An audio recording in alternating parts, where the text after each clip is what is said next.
You spoke out in the last election, and now it's having a strong impact on Capitol Hill. This is the CitizenLink Report. I'm Stuart Shepard, along with Tom Minnery, our Senior Vice President of Government and Public Policy. Hi, Tom. Hello, Stuart. Nice tie, I should mention. It's a good look. It's very, very stylish now. Well, thanks. And where's yours? It's up at my desk. My wife dressed me today. I think I look good.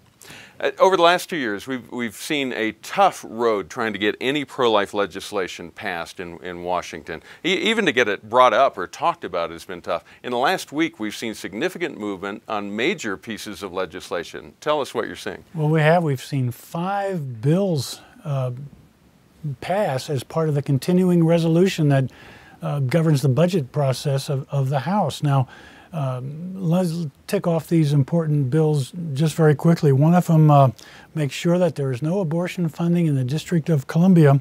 One of them restores what we call the Mexico City policy, which is the bill that prevents any organization overseas that advocates or performs abortion from getting federal assistance. And what's significant about that up to now, this started back with the Reagan administration when he spoke about it in Mexico City, hence the name. But it's always been something presidents have either put in place or taken out of play through executive orders. This would put it into law. Well, that's right. So they would not have this debate every year about whether to pass it or whether not to do it.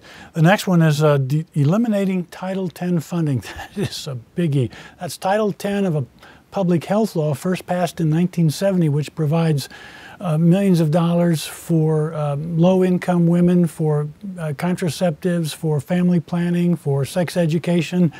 Our side, the social conservative movement, has argued that we have had a vast increase in out-of-wedlock births, unintended pregnancies. This money is not being spent wisely. That was the argument that was made, and it prevailed as that bill passed.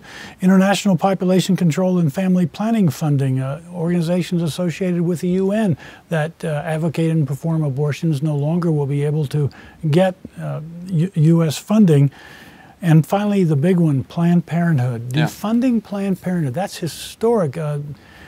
Congressman Mike Pence has been trying for years to pass a bill that would prevent Planned Parenthood, the nation's largest receiver of family planning funds from the U.S. government, keep them out of it altogether. Yeah. And it was a fierce controversy. And now the funds don't go for abortion, but the funds allow Planned Parenthood to fund other parts of its operation, presumably freeing up other monies for abortion, and that's what they were called on when this bill passed last week. Well, if they weren't getting that money, they would have to spend other monies that they get in, because it's a what, $1 billion a year organization. When you look at all the different revenue streams that they have, it would definitely have an impact on their ability to maintain their title as the nation's largest seller of abortions. You've had a couple. One thing that people will always ask with this is, okay, be a cynic for a second. Okay, so these passed the House, but what about the Senate?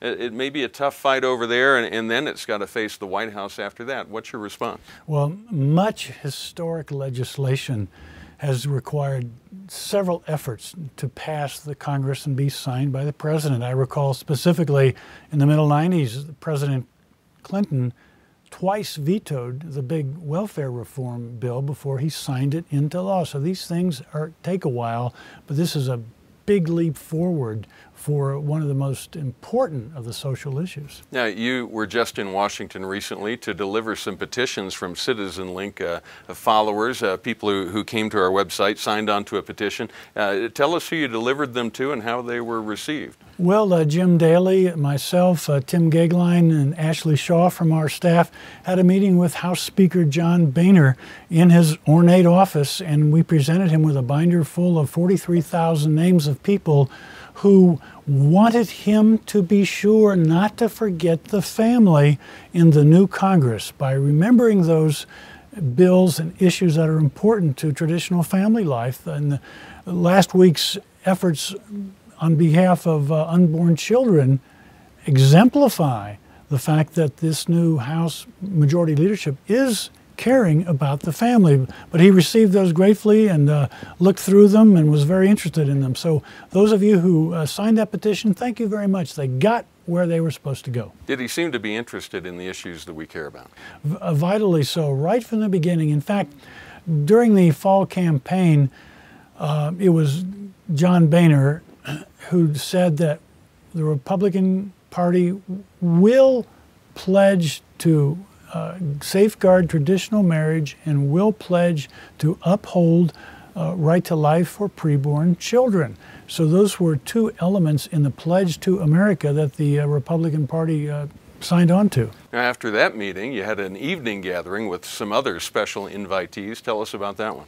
Well, we had a reception, Focus on the Family, co-sponsored with Chuck Colson and the Colson Center, a reception for new members. And boy, it was delightful to meet some of those people. They are a fresh breeze blowing through the halls of Congress. One new congressman from Illinois said his #1 goal is to train his fellow congressmen in the Truth Project, to give them a Christian worldview on things. And we met a number of people who are on fire to change things. And how did that go? I mean, were they open to what we talked about, what we generally talk about on our programs like this and the articles we put out and all that? Did they seem receptive to a Christian conservative point of view? Not only that, but several of them like to catch the program as often as they can, which surprised us when we heard that, because we always think of congressmen as impossibly busy, but early morning they can catch the program before work, late at night. We were gratified. You're talking about the Focus on the Family broadcast. That's right. Yeah. Mm-hmm. Oh, go ahead. Yeah, we were gratified by the reach of that program into the lives of these very busy and important people. All right. What else is going on in Washington that we should be keeping an eye on in the weeks ahead? Well, I'm just amazed, Stuart, how this abortion issue has far from being pushed off of the front burner.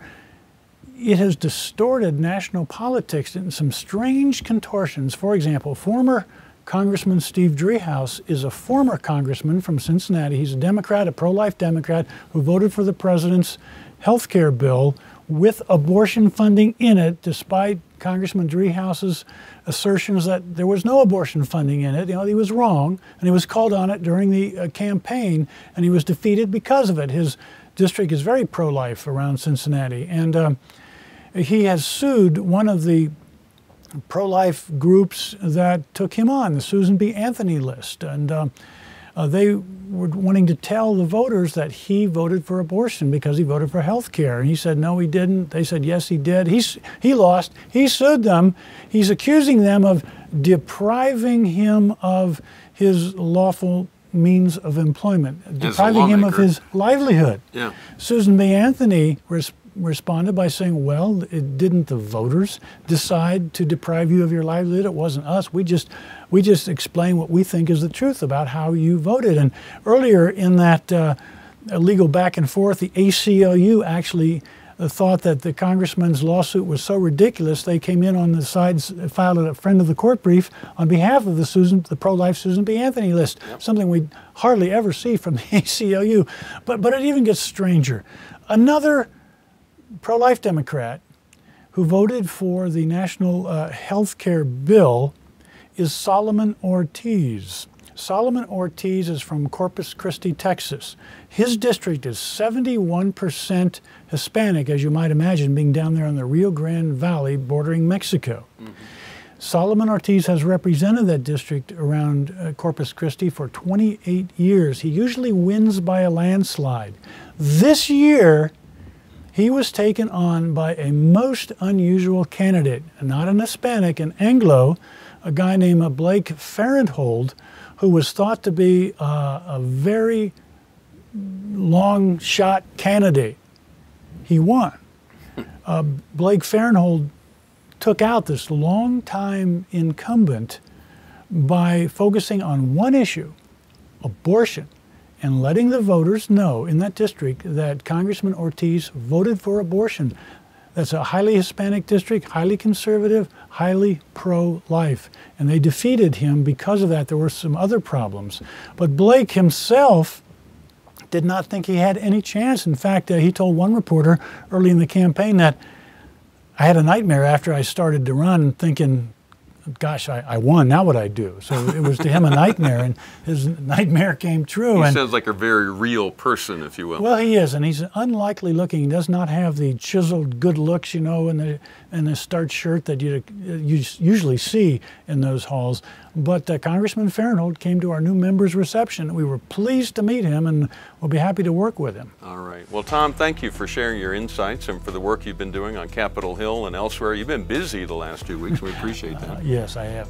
And thank you for watching. We always appreciate getting your comments and your commentary about the things we talk about here. Just write to us at mail@citizenlink.com. We encourage you to pray for our elected officials, particularly those new ones who have shown up on Capitol Hill this spring, this new year.